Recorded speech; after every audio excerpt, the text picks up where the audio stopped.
지은호, 너 지금 누구랑 싸우는 중이야? 그 말이 제 입술에서 튀어나왔을 때 이미 되돌릴 수 없는 선을 넘어버렸다는 느낌이 들었습니다. 이 지역은 늘 차갑고 균형 잡힌 사람이라고 생각해왔습니다. 감정이 먼저 튀어나오는 일은 거의 없었습니다. 재벌가의 아들로 태어나 말 한마디에도 의미를 담아야 했고 표정 하나에도 계산이 필요했던 사람이었습니다. 그런데 그날 그녀의 얼굴을 보는 순간 그런 계산은 한순간에 무너졌습니다. 오늘의 이야기가 궁금하시다면 구독과 좋아요 버튼으로 응원해주세요. 여러분의 관심이 더 좋은 이야기를 만듭니다. 아침 9시 30분, 본사 3층 회의실 밖 복도였습니다. 사람들이 바쁘게 오가는 그 사이에서 저는 지은호를 발견했습니다. 정확히는 그녀의 이상함을 발견했습니다. 지은호는 언제나처럼 단정한 베이지색 블라우스에 검은 슬랙스 차림이었습니다. 머리는 깔끔하게 묶여 있었고 서류 파일도 정갈하게 들고 있었습니다. 겉으로 보면 완벽했습니다. 하지만 저는 알았습니다. 그녀의 표정은 멀쩡했지만 눈이 흔들리고 있었고 손끝이 가늘게 떨리고 있었으며 서류를 쥔 손가락 마디가 하얗게 힘이 들어가 있었습니다.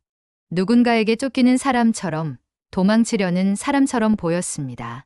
아니, 정확히는 이미 쫓겨서 막다른 골목에 몰린 사람처럼 보였습니다. 그녀는 저를 보자 억지로 미소를 만들었습니다. 말은 늘 하던 말이었습니다. 업무 보고였고 정중한 존댓말이었으며 부드러운 미소였습니다. 하지만 말투는 달랐습니다. 목소리가 너무 얇았고 숨이 흐트러져 있었으며 결정적으로 두려워하는 사람의 음색이었습니다. 저는 그녀를 3년째 보고 있었습니다. 처음 인테리어 협력사 담당자로 만났을 때부터 지금 우리 회사 디자인팀 프리랜서로 일하는 지금까지 말입니다. 그녀는 늘 침착했습니다. 문제가 생겨도 당황하지 않았고 압박이 들어와도 흔들리지 않았으며 심지어 상대가 고함을 질러도 차분하게 대응하는 사람이었습니다. 그런 사람이 지금 제 앞에서 떨고 있었습니다.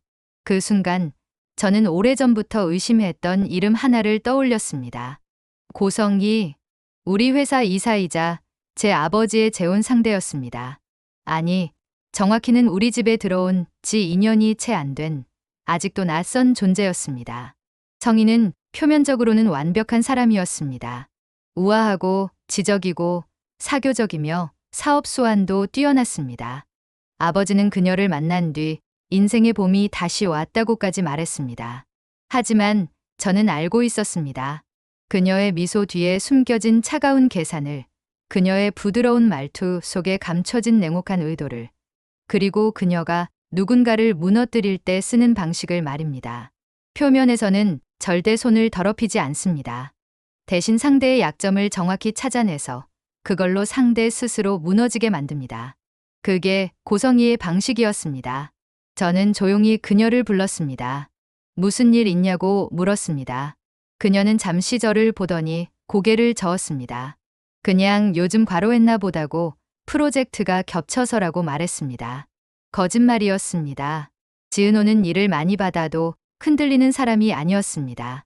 오히려 일이 많을수록 더 집중하고 더 효율적으로 움직이는 타입이었습니다. 그녀가 이렇게 흔들리는 이유는 일 때문이 아니었습니다. 제가 다시 물었을 때 그녀의 눈이 흔들렸습니다. 말끝이 너무 빨리 잘렸습니다. 그건 더 이상 묻지 말라는 신호였습니다. 아니, 정확히는 도망치고 싶다는 신호였습니다. 저는 더 이상 묻지 않았습니다. 하지만 그녀를 놓치지도 않았습니다. 그날 오후 3시, 지은호는 갑자기 사라졌습니다. 회의실에서 나간 뒤 자리로 돌아오지 않았습니다. 전화는 받지 않았고 메시지도 읽지 않았습니다. 처음에는 급한 일이 생겼나 보다 생각했습니다. 하지만 시간이 지나면서 이상함이 커졌습니다. 오후 5시 연락 두절이었습니다. 오후 7시 여전히 연락이 없었습니다. 밤 9시 카페에 전화했더니 오늘 출근 안 했다는 대답이었습니다. 밤 11시 그녀가 소속된 인테리어 회사에 전화했더니 연락이 안 된다는 답변이었습니다. 그리고 다음 날 아침 여전히 연락이 없었습니다. 지은호는 의도적으로 연락을 끊은 사람의 방식으로 사라졌습니다. 저는 동생 성재에게 전화했습니다. 집에 뭔 일 없냐고 물었습니다. 성재의 목소리는 평소보다 낮았습니다. 요즘 새엄마가 이상하다고 했습니다. 집 기류가 좀 무겁다고. 아버지는 모르시는 것 같은데 자기는 느낀다고. 뭔가 계획하는 것 같은 느낌이라고 말했습니다. 성재의 표현은 적절하지 않았습니다. 제가 느낀 건 무겁다는 게 아니었습니다. 누군가 숨어서 판을 짜는 기척이었습니다. 사실 저는 오래전부터 고성이를 의심하고 있었습니다. 정확히는 그녀가 우리 집에 들어온 방식부터 의심스러웠습니다. 2년 전 아버지는 갑자기 그녀를 데려왔습니다. 아무런 예고도 없이 우리에게 의견을 물어보지도 않고 심지어 어머니가 돌아가신 지 3년밖에 안 지난 시점이었습니다. 처음에는 반발했습니다. 특히 성재는 노골적으로 거부했습니다. 하지만 고성이는 놀라울 정도로 침착했습니다. 괜찮다고, 시간을 드리겠다고, 어머니 자리를 대신하려는 게 아니라고, 그냥 가족이 되고 싶다고 말했습니다. 그 말은 완벽했습니다. 하지만 저는 알아챘습니다. 그녀의 눈이 전혀 흔들리지 않았다는 걸 말입니다. 마치 이미 각본이 짜여진 연극을 하는 것처럼 보였습니다. 고성이에게는 과거가 있었습니다. 그녀는 이혼녀였습니다. 전 남편은 사업가였고 사고로 세상을 떠났다고 했습니다. 불행한 과거라고, 하지만 이제는 털어내고 새로 시작하고 싶다고 말했습니다. 그녀의 말은 언제나 완벽했습니다. 하지만 저는 이상했습니다. 왜 그녀의 전 남편에 대한 기록이 거의 없을까? 사업가였다면서 왜 언론 보도가 거의 없을까? 사고로 죽었다면서 왜 그 사고에 대한 자세한 내용이 없을까 하는 의문이 들었습니다. 저는 사람을 시켜 조사했습니다. 그리고 알아낸 건 10년 전 고성이의 전 남편이 의문사했다는 것. 경찰 조사 결과는 사고사였지만 당시 주변에서는 의혹이 많았다는 것. 그리고 결정적으로 그 사건 직후 고성이가 막대한 유산을 상속받았다는 것이었습니다. 그리고 지금 지은호가 사라졌습니다. 그녀가 떨었습니다. 누군가에게 협박당한 사람처럼 말입니다. 저는 직감했습니다. 고성이와 지은호 사이에 뭔가 있고 그게 10년 전 그 사건과 연결돼 있을 수도 있다는 것을 말입니다. 저는 퇴근하자마자 지은호를 찾기 시작했습니다. 먼저 그녀가 자주 가는 카페에 갔습니다. 오늘도 어제도 안 왔다는 대답이었습니다. 다음은 그녀의 작업실이었습니다. 작은 원룸형 사무실인데 문이 잠겨 있었습니다. 전등도 꺼져 있었고 안에서 인기척도 없었습니다. 마지막으로 그녀의 집에 갔습니다. 하지만 역시 응답이 없었습니다. 저는 문 앞에 서서 한참을 망설였습니다. 들어가야 하나, 경찰에 신고해야 하나 고민했습니다. 하지만 그 순간 제 전화가 울렸습니다. 발신자는 지강호, 지은호의 남동생이었습니다. 지강호는 고등학교 3학년으로 지은호보다 7살 어린 남동생이었습니다. 평소엔 반항적이고 날카로운 아이였는데 그날 목소리는 완전히 무너져 있었습니다. 전화를 받자마자 들린 목소리는 떨리고 흐느끼고 거의 울음에 가까웠습니다. 제가 무슨 일이냐고 묻자 그 아이는 숨을 크게 들이마셨습니다. 누나가 성희 이사한테 무릎 꿇었다고 말했습니다. 그 순간 저는 숨이 멎었습니다. 성희 이사가 자기한테 파일을 보여줬다고 했습니다. 10년 전 자기가 중학생 때 일어난 사건의 기록이라고 했습니다. 그 사건을 다시 열겠다고 협박했고 그러면 자기뿐만 아니라 누나도 가족도 다 망한다고 했답니다. 그래서 누나가 자기 대신 그 여자 앞에서 무릎 꿇었다고, 누나가 완전히 잡혔다고 말했습니다. 저는 그 자리에서 가만히 설 수 없었습니다. 몸이 먼저 움직였습니다. 그녀는 누구에게도 고개 숙이지 않는 사람이었습니다. 그런 사람이 누군가 앞에서 무릎까지 꿇었다는 건 강요였고 협박이었으며 공포였고 폭력이었습니다. 그날 밤 저는 하천 옆에서 지은호를 발견했습니다. 그녀는 벤치에 앉아 있었습니다. 손이 떨리고 있는 게 멀리서도 보였습니다. 제가 다가가자 그녀는 놀라서 뒤돌아보았고 그 다음엔 더 놀라운 선택을 했습니다. 도망치지 않았습니다. 가만히 앉아서 저를 바라봤습니다. 포기한 사람처럼 말입니다. 저는 조용히 말했습니다. 이제 말하라고 했습니다. 그녀는 아무 말도 하지 않다가 천천히 아주 조심스럽게 입을 열었습니다. 10년 전에 큰 실수를 했다고 말했습니다. 그녀는 숨을 크게 들이마셨습니다. 그 호흡이 너무 오래 흔들려서 저는 그 숨이 끊어질까 걱정될 정도였습니다. 고성이 이사회 전 남편이 돌아가셨던 날, 자기가 그 현장에 있었다고 말했습니다. 모든 소리가 사라졌습니다. 그녀가 말을 이었습니다. 다른 사람들보다 먼저 그 현장을 봤다고 했습니다. 누군가 쓰러져 있었고 성이 이사 경호원처럼 보였던 남자 둘이 먼저 와서 무언가를 치우고 있었다고 했습니다. 그리고 그 사람들이 그녀한테 말했습니다. 지금 본 거 아무한테도 말하지 말라고, 가족 생각하라고 했습니다. 그녀는 그 말 때문에 신고도 못했고 그냥 도망쳤다고 말했습니다. 그녀는 오열하지 않았습니다. 하지만 울음보다 더 날카로운 침묵이 있었습니다. 그 침묵이 제 가슴 한켠을 후벼 팠습니다. 그녀의 실수는 죄가 아니었습니다.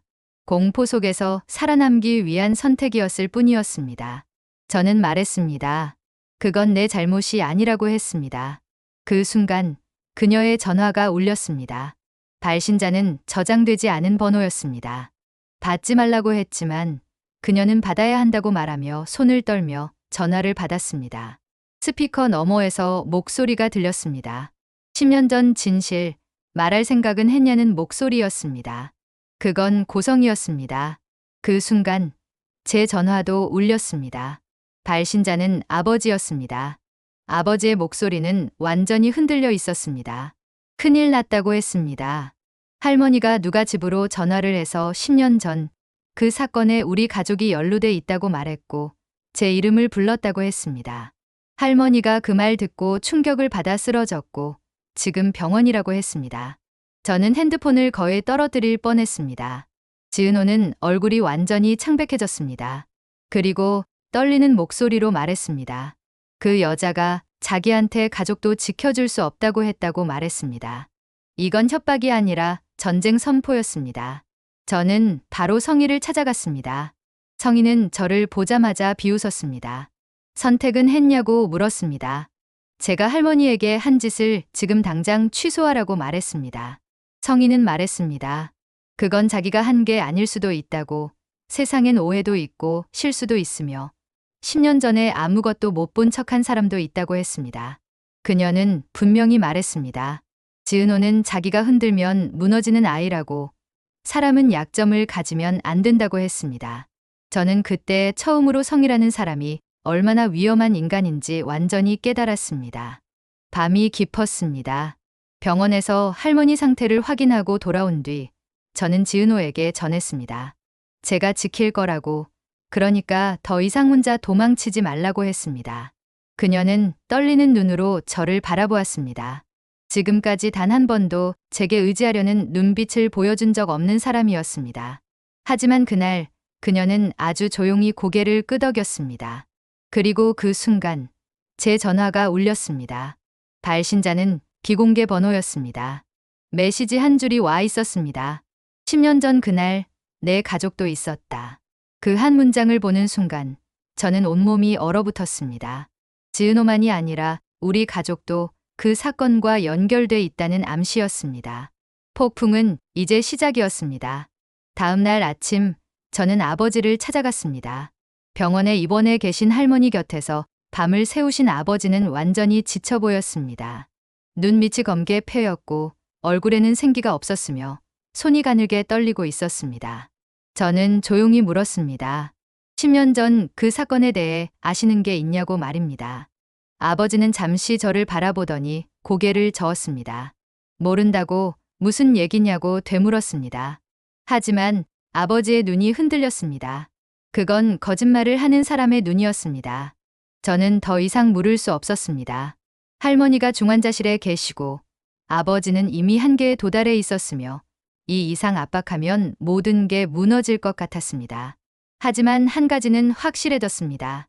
우리 가족도 10년 전 그 사건과 어떤 식으로든 연결돼 있다는 것이었습니다. 저는 병원을 나와 차에 앉았습니다. 핸들을 잡은 손이 떨렸습니다. 숨이 막혔습니다. 모든 게 무너지는 것 같았습니다. 10년 전 어떤 일이 있었던 걸까요? 고성희의 전 남편은 왜 죽었을까요?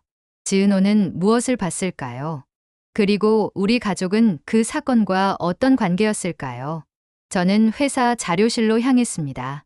10년 전 아버지의 일정을 확인해야 했습니다. 오래된 기록들을 뒤지던 중 저는 발견했습니다. 10년 전 그날 아버지의 일정표에 그 건물 주소가 적혀 있었습니다. 사업상 미팅이 잡혀 있었던 것입니다. 숨이 멎었습니다. 아버지도 그날 그곳에 계셨던 것입니다. 그렇다면 아버지도 뭔가를 보셨을 가능성이 있었습니다. 하지만 왜 그동안 말씀하지 않으셨을까요? 당시 경찰 조사 기록을 찾아봤지만 아버지의 이름은 어디에도 없었습니다.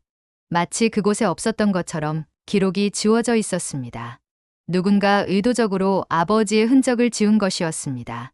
그리고 그걸 할 수 있는 사람은 고성희 뿐이었습니다. 저는 다시 지은호에게 연락했습니다.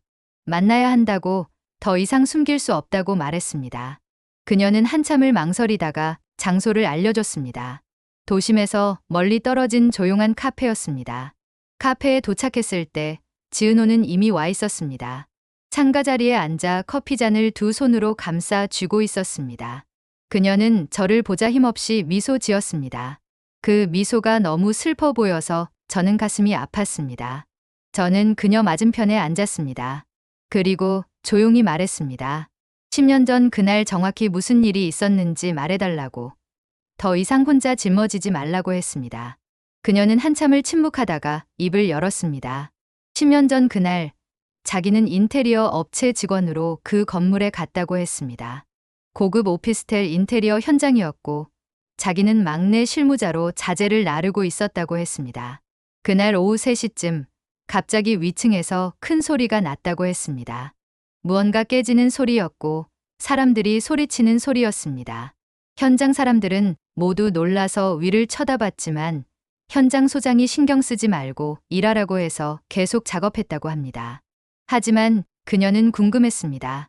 혹시 누가 다친 건 아닐까, 도움이 필요한 건 아닐까 걱정됐습니다. 그래서 몰래 위층으로 올라갔습니다. 복도는 조용했고 사람은 없었습니다. 하지만 한 방의 문이 살짝 열려 있었습니다. 그녀는 조심스럽게 그 문 쪽으로 다가갔습니다. 그리고 안을 들여다봤습니다. 그 순간 그녀가 본 건 바닥에 쓰러져 있는 남자였습니다. 머리에서 피가 흐르고 있었고 움직이지 않았습니다. 그리고 그 옆에는 2명의 남자가 서 있었습니다. 검은 정장을 입은 남자들이었고 손에는 장갑을 끼고 있었습니다. 그들은 바닥에 떨어진 무언가를 주워서 가방에 넣고 있었습니다. 그녀는 숨을 죽였습니다. 본능적으로 이건 봐서는 안 되는 장면이라는 걸 알았습니다. 하지만 이미 늦었습니다. 그 남자들 중 하나가 그녀를 봤습니다. 그녀는 뒤돌아서 뛰었습니다. 계단으로, 아래로, 밖으로 뛰었습니다. 뒤에서 누군가 쫓아오는 소리가 들렸습니다. 하지만 다행히 1층 로비에는 사람들이 많았습니다. 경비원도 있었고 공사 인부들도 있었습니다. 그녀는 그 사이로 숨어들었습니다. 하지만 그날 저녁, 그녀는 또 그 남자들을 마주쳤습니다. 현장을 떠나 집으로 가는 길이었습니다. 골목길에서 갑자기 차 한 대가 그녀 앞을 막아섰습니다. 그리고 그 남자들이 내렸습니다. 그들은 그녀를 차에 태웠습니다. 폭력은 없었습니다. 하지만 그녀는 너무 무서웠습니다. 차는 한참을 달렸고 외진 곳에 멈췄습니다. 그들은 그녀에게 말했습니다. 오늘 본 거 아무한테도 말하지 말라고, 가족 생각하라고, 동생이 학교 잘 다니고 있더라고, 부모님 가게도 장사 잘 되고 있더라고 말했습니다. 그건 명백한 협박이었습니다. 그녀는 고개를 끄덕였습니다. 말 안 하겠다고 약속했습니다. 그들은 그녀를 집 근처에 내려줬습니다. 그리고 사라졌습니다. 그날 이후 그녀는 뉴스를 봤습니다. 그 남자가 죽었다는 뉴스였습니다. 사고사로 발표됐습니다. 실족사였습니다. 하지만 그녀는 알고 있었습니다. 그건 사고가 아니었습니다. 누군가 그를 죽인 것이었습니다. 그리고 10년이 흘렀습니다. 그녀는 그 사건을 잊으려고 노력했습니다. 아무에게도 말하지 않았습니다. 경찰에도 신고하지 않았습니다. 그냥 살았습니다. 하지만 그 기억은 사라지지 않았습니다. 밤마다 꿈에 나타났고 문득문득 떠올랐으며 그녀를 괴롭혔습니다. 그리고 얼마 전 고성이가 그녀를 찾아왔습니다. 지은호는 커피잔을 내려놓았습니다. 손이 떨려서 잔이 살짝 흔들렸습니다. 그녀가 말을 이었습니다. 고성이는 모든 걸 알고 있었습니다. 10년 전 그날 그녀가 그곳에 있었다는 것, 현장을 봤다는 것, 그리고 아무한테도 말하지 않았다는 것까지 모두 알고 있었습니다. 성희는 그녀에게 말했습니다. 10년 전 그날의 진실을 영원히 묻어두려면 협력하라고. 그렇지 않으면 그녀와 그녀의 가족이 모두 위험해질 거라고 했습니다. 특히 동생 지강호의 과거 사건을 다시 들춰낼 수도 있다고 협박했습니다. 지강호는 중학생 때 학교 폭력 가해자로 지목된 적이 있었습니다. 사실은 억울한 누명이었지만 당시 학교와 경찰 조사 과정에서 증거가 불충분해 결론이 나지 않은 채 종결됐습니다. 하지만 그 기록은 남아 있었고 언제든 다시 문제가 될 수 있었습니다. 성희는 그 기록을 가지고 있었습니다. 그리고 그걸로 지은호를 협박했습니다. 지은호는 동생을 지키기 위해 무릎을 꿇었습니다. 성희가 시키는 대로 했습니다. 우리 회사 내부 정보를 빼내는 일부터 특정 사람들을 감시하는 일까지 모두 했습니다. 그리고 최근 성희는 새로운 요구를 했습니다. 이 지역을 감시하라고 했습니다. 제가 무엇을 하는지, 누구를 만나는지, 무슨 조사를 하는지 모두 보고하라고 했습니다. 그때 지은호는 깨달았습니다. 성희가 저를 위험한 존재로 보고 있다는 것을, 그리고 저를 제거하려는 계획이 있다는 것을 말입니다. 저는 지은호의 이야기를 듣고 충격에 빠졌습니다. 고성희가 10년 전부터 이 모든 걸 계획하고 있었던 것이었습니다. 그녀의 전 남편을 죽인 것도, 증거를 인멸한 것도, 목격자를 협박한 것도 모두 그녀의 계획이었습니다. 그리고 지금 그녀는 우리 가족에게 접근했습니다. 아버지와 재혼함으로써 우리 가족의 일원이 됐고 내부에서 우리를 통제하려 하고 있었습니다. 만약 우리가 10년 전 진실을 알게 되면 그녀는 우리를 제거할 것이었습니다. 저는 물었습니다. 그럼 어떻게 해야 하냐고, 우리가 할 수 있는 게 뭐냐고 말입니다. 지은호는 고개를 저었습니다. 모르겠다고, 성희는 너무 강하고 너무 치밀하다고, 경찰에 신고해도 증거가 없다고, 10년이 지난 지금 누가 믿어주겠냐고 말했습니다. 하지만 저는 포기할 수 없었습니다. 분명 방법이 있을 거라고, 우리가 함께하면 이길 수 있다고 말했습니다. 지은호는 저를 바라봤습니다. 그 눈에는 희망과 두려움이 동시에 담겨 있었습니다. 그때 제 전화가 또 울렸습니다. 발신자는 성재였습니다. 성재의 목소리는 다급했습니다. 지금 당장 집으로 오라고, 아버지가 쓰러지셨다고 했습니다. 저는 카페를 뛰쳐나갔습니다. 차를 몰고 집으로 향했습니다. 가는 내내 가슴이 두근거렸습니다. 아버지에게 무슨 일이 생긴 걸까요? 설마 성희가. 집에 도착했을 때 구급차가 와 있었습니다. 아버지는 들것에 실려 나오고 계셨습니다. 얼굴이 창백했고 눈을 감고 계셨습니다. 성재가 옆에서 따라가고 있었고 성희는 현관에 서서 그 모습을 지켜보고 있었습니다. 저는 성희를 똑바로 쳐다봤습니다. 그녀는 저를 보며 미소 지었습니다. 그 미소가 너무 차가워서 저는 온몸에 소름이 돋았습니다. 구급차가 출발했고 저도 급히 차를 타고 따라갔습니다. 병원에 도착했을 때 의사는 아버지가 급성 심근경색으로 쓰러지셨다고 말했습니다. 다행히 빨리 조치해서 생명에는 지장이